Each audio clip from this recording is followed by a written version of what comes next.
अस्सलाम वालेकुम dear students. उम्मीद करती हूँ कि आप सब लोग खैरियत से होंगे। तो चलो चलते हैं अपने टॉपिक की तरफ। हम लोग क्या पढ़ रहे थे? हम लोग जो हैं पास्ट टेंस को पढ़ रहे थे। तो हमने पास्ट टेंस की फ़र्स्ट कैटेगरी पास्ट इंडेफिनिट को भी डिस्कस कर लिया था। Then second category past continuous tense को भी डिस्कस कर लिया था। सो आज हम पास्ट टेंस की third category past perfect tense को जो है डिस्कस करेंगे।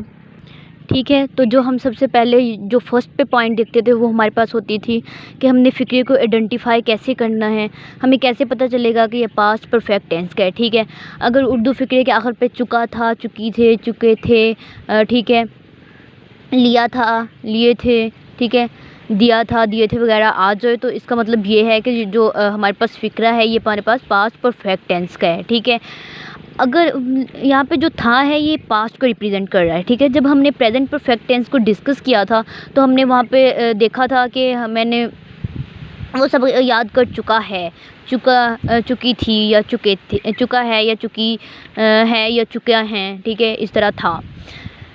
लेकिन जो पास्ट है तो जो था यहाँ पे वो पास्ट को रिप्रेजेंट कर रहा है। जैसे हम लोग कहते हैं कि मैंने वो काम मुकम्मल कर लिया था। ठीक है, इस तरह तो हमें पता चल गया कि हमने पास्ट में वो काम मुकम्मल कर लिया था। जो यहाँ पे था है वो पास्ट को रिप्रेजेंट कर रहे हैं। तो हम इस तरह देख लेंगे हमारे पास किस टेंस का है। तो ये अगर फ़िक्रात के आखिर पे ये आ जाए तो इसका मतलब है कि ये जो टेंस है ये पास्ट परफेक्ट टेंस है। ठीक है, सबसे पहले हमने फ़िक्रे को आइडेंटिफाई करना होता है।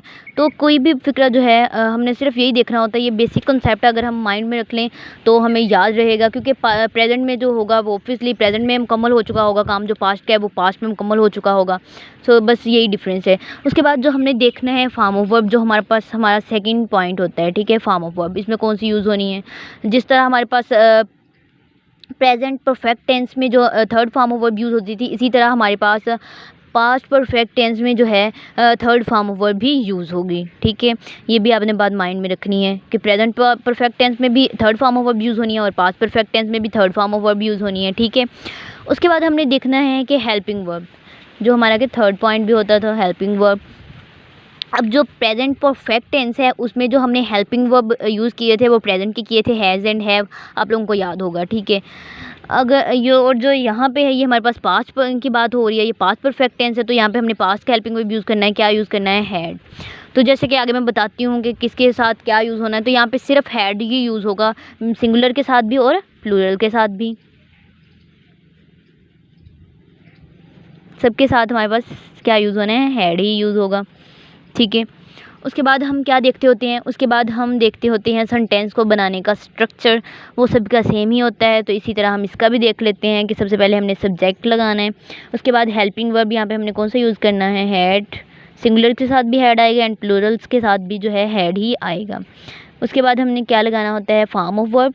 तो इसमें पास्ट परफेक्ट टेंस में कौन सी फॉर्म ऑफ वर्ब यूज़ होगी? Third form of verb. ठीक है, उसके बाद लास्ट पे हम क्या लगाते होते हैं? लास्ट पे हमारे पास ऑब्जेक्ट आता है। तो इसी तरह अब हम इसकी एग्जांपल्स देख लेते हैं, हमें और बात जो है अच्छे से क्लियर हो जाएगी। तो हम देखते हैं इसकी पहली एग्जांपल, हम इम्तिहान पास कर चुके थे। ठीक है, थे जो है वो पास्ट को रिप्रेजेंट करता है, यानी हमने पास्ट में जो इम्तिहान है वो पास कर लिया था। ठीक है, तो सबसे पहले हमने क्या लगाना है? सब्जेक्ट, हम आ गया वी। उसके बाद हेल्पिंग वर्ब यूज़ होना है, इसमें हैड ही यूज़ होना है, बेशक वो प्लूरल हो या सिंगुलर थर्ड पर्सन हो, तो जो भी हो। ठीक है, यहाँ पे हमने हैड लगा दिया। उसके बाद पास करना की इंग्लिश होती है पास, या में हमने थर्ड फॉर्म यूज़ करनी है। सेकंड फॉर्म भी इसकी पास्ट होती है, थर्ड फॉर्म भी पास्ट होती है। थर्ड फॉर्म में हमने यूज़ कर दी पास्ट। द एग्जामिनेशन, ये हमारे पास सब्जेक्ट आ गया। तो इस तरह हम एक और एग्जाम्पल देख लेते हैं। वो हॉकी खेल चुका था पास्ट को रिप्रेजेंट कर रहा है, यानी वो पास्ट में जो है हॉकी जो है वो खेल चुका था। ठीक है, खेल चुका है नहीं, जो अगर चुका है आ जाता तो वो प्रेजेंट परफेक्ट टेंस हो जाना था, क्योंकि वो प्रेजेंट में मुकम्मल कर चुके हैं, यानी वो प्रेजेंट में खेल चुका है। ठीक है, लेकिन यहाँ पे बात हो रही है चुका था, यानी वो पास्ट की बात कर रहा है। तो अब हम देखते हैं, इसे बताते हैं। वो हॉकी खेल चुका था, ही हैड प्लेड हॉकी। ठीक है, ही आ गया सब्जेक्ट, हैड आ गया हमारे पास हेल्पिंग वर्ब एंड उसके बाद आ गई हमारे पास थर्ड फॉर्म प्लेड, लास्ट पे ऑब्जेक्ट आ गया हॉकी। तो आप लोगों ने इसमें कंफ्यूज नहीं होना। जो बेसिक ये चीज़ है कि जो है वो है मतलब वर्ड है वो प्रेजेंट को रिप्रेजेंट करता है। ठीक है, जैसे चुका है, चुकी हैं, चुके हैं वगैरह हमने उसकी पहचान देखी थी, यानी प्रेजेंट परफेक्ट टेंस की।